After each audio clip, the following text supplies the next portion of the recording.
Day 28 of the harvest log, and we're into the last field of spring malting barley. It's a variety again called Planet.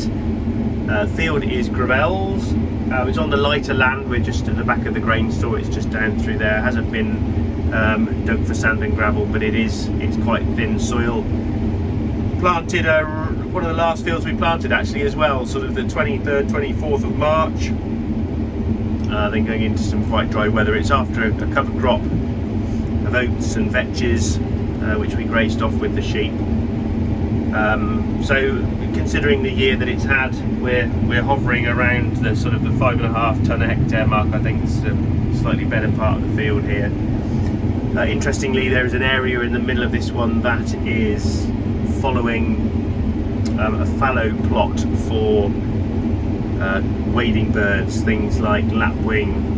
We'll get skylarks and things like that landing in it as well, and when we combine over that bit, the yield is virtually halved. And I think that's probably the fact that the previous year's crop inputs weren't put onto that field, so it didn't have the residual nitrogen, the residual fertility,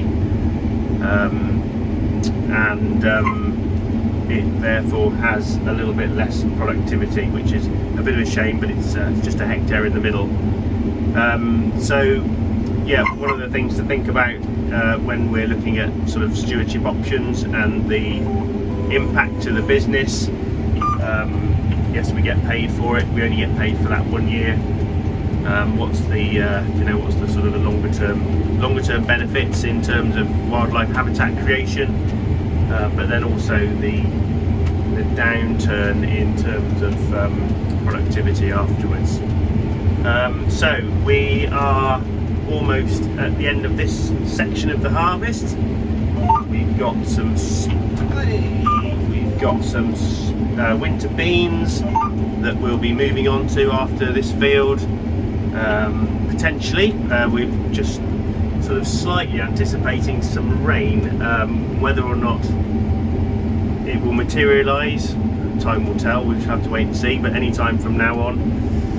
There's a section over the far side against the hedge where we had the red lammas winter heritage wheat last year, which did actually leave quite a few volunteers behind. So it's a mixture of barley and wheat over there. So we're going to keep that separate, and we will be able to sell that. We've got a local livestock farmer who will be quite happy to take that sort of mixture, bit of a blend, to mill it down and feed his cattle. So won't all be lost, but certainly won't go in the heap for Molston cause.